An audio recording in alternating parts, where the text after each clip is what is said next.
وہ چلے ہو، وہ کچھ نہیں لے کر گیا، ہم کیا لے کر جائیں گے؟ اور پھر یہاں کسی نے بڑا خوبصورت لکھا تھا، یہ وہ باغ ہے جس کے ہزاروں مالی تھے۔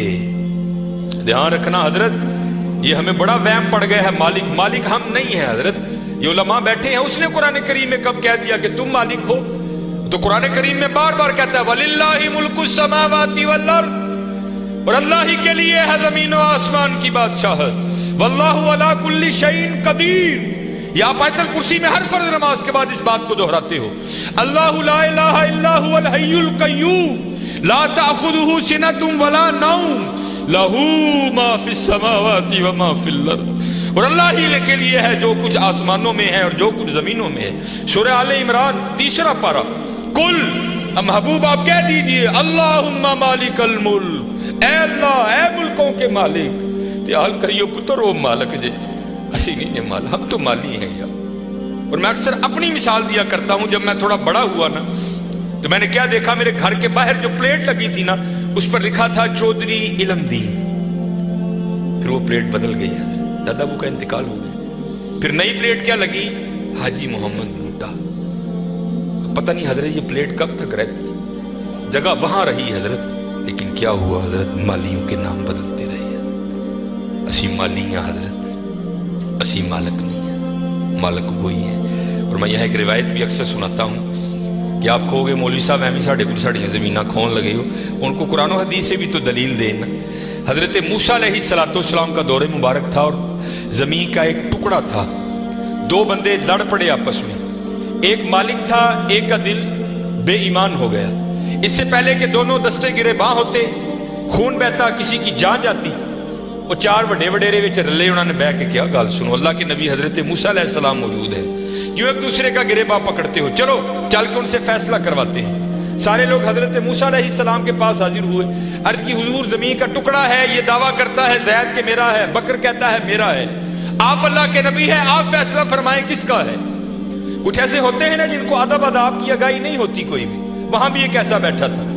حضرت موسیٰ علیہ السلام سے عرض کرتا ہے حضرت اینج کرو، کلا کلا کر کے نا انہوں سیڈ تے لے جاؤ، دونوں کی بات سنو، حقیقت حال آپ پر واضح ہو جائے گی۔ حضرت موسیٰ علیہ السلام جلال میں آ گئے، آپ نے فرمایا میں اللہ کا نبی ہوں، مجھے اس بات کی ضرورت نہیں کہ میں کلا کلا کر کے ان کی بات سنوں، مجھے اللہ نے یہ طاقت دے رکھی ہے، میں زمین کے ٹکڑے سے پوچھ لوں گا بتا تو دونوں میں سے کس کا ہے۔ آپ نے سب کو اکٹھا کیا اور لے کر چلے گئے، زمین کے اس ٹکڑے پر کھڑے ہوئے، فرمایا یہ زید دعویٰ کرتا ہے تو میرا ہے، بکر دعویٰ کرتا ہے تو میرا ہے، اللہ کے نبی حضرت موسیٰ تجھ سے پوچھتے ہیں بتا تو کس کا ہے۔ تو تفسیر میں لکھا ہے کہ وہ زمین کا ٹکڑا بول اٹھا، پہلے حضرت موسیٰ علیہ السلام کو سلام عرض کی، اور سلام عرض کر کے عرض کرتا ہے حضرت یہ دونوں جھوٹے ہیں، نہ میں اس کا ہوں نہ میں اس کا ہوں، ان کو تیاری کریں، یہ دونوں میرے ہیں۔